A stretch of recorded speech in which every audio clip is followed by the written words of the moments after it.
Welcome to the AI Hustle Podcast, the podcast where we break down the latest in AI news, tools, and interview experts helping you hustle and do more using AI. If you've been following the podcast for a while, you'll know that over the last 6 months, I've been working on a stealth AI startup. Of the hundreds of projects I've covered, this is the one that I believe has the greatest potential. So today I'm excited to announce AIBox. AIBox is a no-code AI app building platform paired with the App Store for AI that lets you monetize your AI tools. The platform lets you build apps by linking together AI models like ChatGPT, Midjourney, and 11 Labs. Eventually, we'll integrate with software like Gmail, Trello, and Salesforce, so you can use AI to automate every function in your organization. To get notified when we launch and be one of the first to build on the platform, you can join the waitlist at aibox.ai. The link is in the show notes. We are currently raising a seed round of funding. If you're an investor that is focused on disruptive tech, I'd love to tell you more about the platform.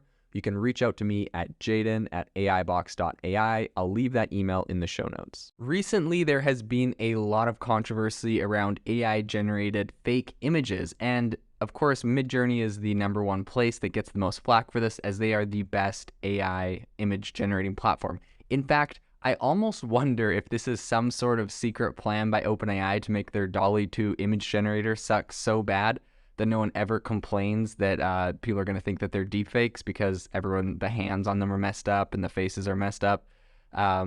Meanwhile, Midjourney seems to have solved that problem a while ago and is able to create really convincing deepfakes. Recently, there was an image of Trump getting arrested in New York by a bunch of New York City police.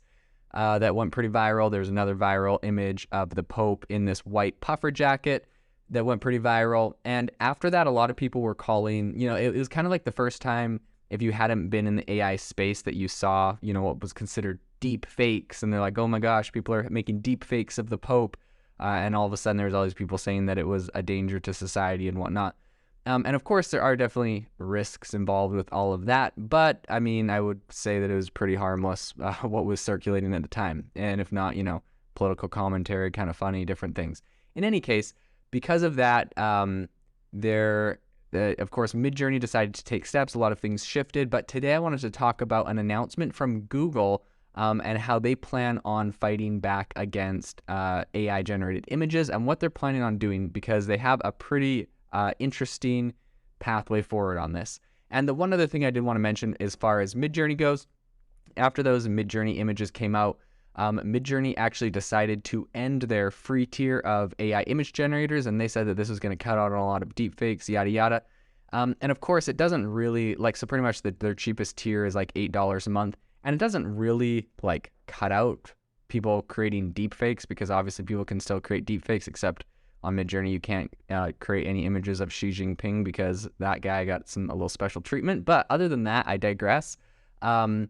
You can still create deepfakes, obviously, but I think what the idea is if someone created a deepfake using the paid plan, and someone really wanted to know who made it, like the government or something, they could go to Midjourney. Midjourney could search backwards in their, inside of their server or whatever, find an image match. And then it's not so much finding the image match to verify that it's fake, but because they only have paid plans, it's attached to payment information. So someone doesn't just have a burner email and create something. It's going to be attached to a payment information. So once they find it, they can theoretically go and find the payment information and the actual person. So that's my assumption on why they would do that. But in any case, Google has a plan forward on this that they're trying to use. And essentially what they're doing is they're going to have some special markings in Google Images to help you know. So the first feature, it's this thing called About This Image, and essentially it's going to allow people to click on, there's going to be 3 dots on an image in Google Images results, and there's going to be an image or a essentially you're going to be able to search with an image or screenshot in Google Lens or swipe up in the Google app to see more about an image's history. So including all of this is going to be including when the image or other images like it were first indexed by Google, right? So Google has this massive library of when they've indexed all of the images on the entire internet, and they obviously have Google Lens, which uses AI and other things to, you can take a picture of something and it can go and find it. So if you see a product you want to buy, you take a picture of it on Google Lens and then search it through that, and they'll find you pictures of it somewhere else, find where you want to buy it, blah, blah, blah. I think it was kind of like to integrate with shopping and whatnot so you can spend more money through Google. But in any case, they have a database of all the images in the world that were indexed. And so that they will be able to show you, where the image was first appeared, essentially, what its history was, and also where else the image might have been seen. So if it was in the news, social media, or other sites. So later this year, Google says it's going to allow users to access this tool by right-clicking or long pressing on an image in Chrome, on desktop, and on mobile. And I think this additional context about an image is, their idea is this is going to help you determine if it's reliable or indicate if it warrants further scrutiny. So, for instance, if someone has a picture about some fake protest that's happening downtown New York or a building that's on fire, you'll be able to see if this was fabricated or if this has been around for a while. Another bit of context that is going to be kind of useful, although it'll be interesting to see, I feel like there might be diminishing returns, just the fact that we're going to be able to know and find out if an image was, has been seen in Google before the creation of AI image generation technology was broadly available. Now, I think that this is also interesting because, of course, maybe there was AI image generation technology that we weren't very aware of. I know this is the case for, I was using AI article generators long before ChatGPT came around.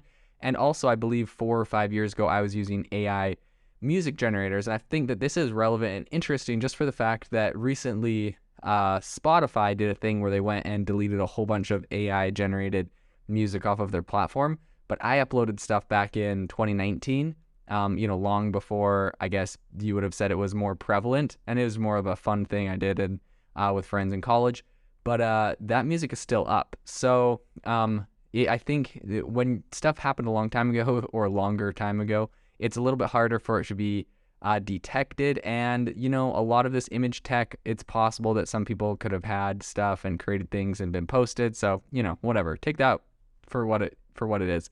In any case, the second feature that really addresses the increase in AI tool, image generation usage, is that Google is going to start to roll out image synthesis tools. Image synthesis tools. So it plans to label all images generated by AI with a special markup, or it's going to have metadata stored in each file that clearly indicates its AI origins. And I think that they have Shutterstock and Midjourney on board with that whole initiative.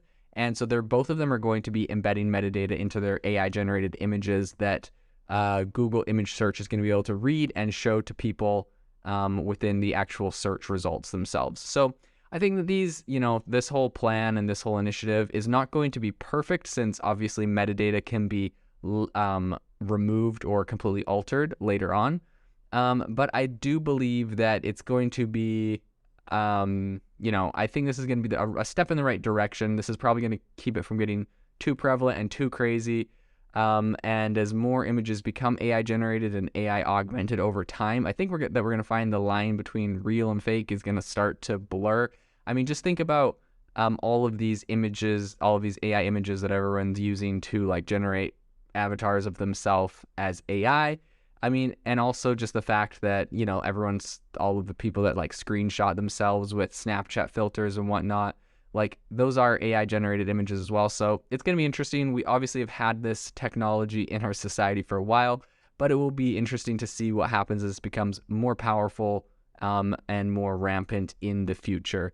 And I think that it's going to be interesting, just thinking about historically, if an image is accurate, when someone finds a new image, which seems to happen from time to time, that has new evidence about some new thing, it's going to be interesting to know whether we can actually trust that image or not. Now, that being said, I, for one, something about it I don't love the fact that we'll have to rely on Google and big tech companies to determine whether an image is useful or not. I mean, I guess I just don't like the whole fact that, okay, now images can be fake and we don't know if it's real or not. It was kind of awesome back in the day when you felt like a picture was a picture.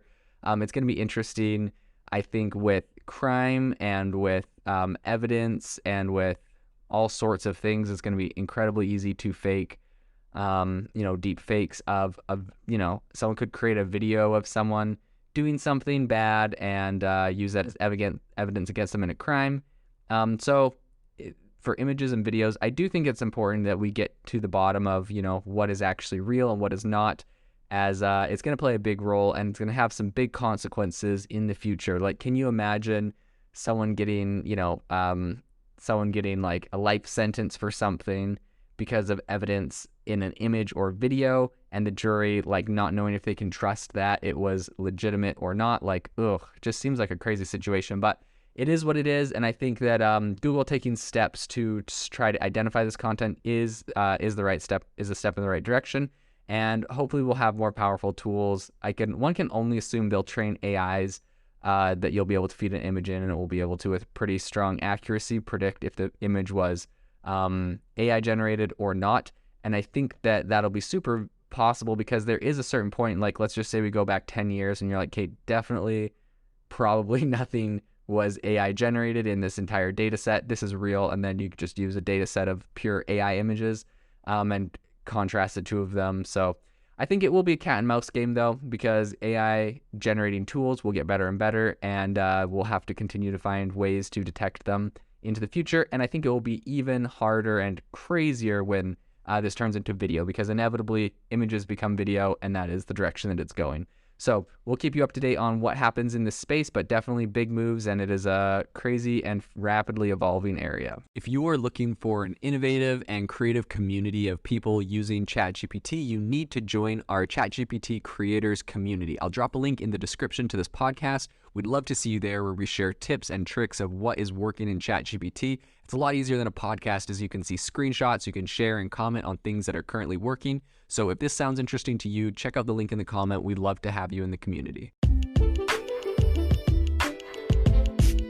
Thanks for tuning in to the AI Hustle podcast. If you could do us a massive favor, we would really, really appreciate it if you could leave us a review wherever you get your podcasts. This helps people find the podcast. It helps people know this is a good place to go. And we would really, really appreciate it, as it helps us continue to bring on incredible guests and share incredible content for you to listen to.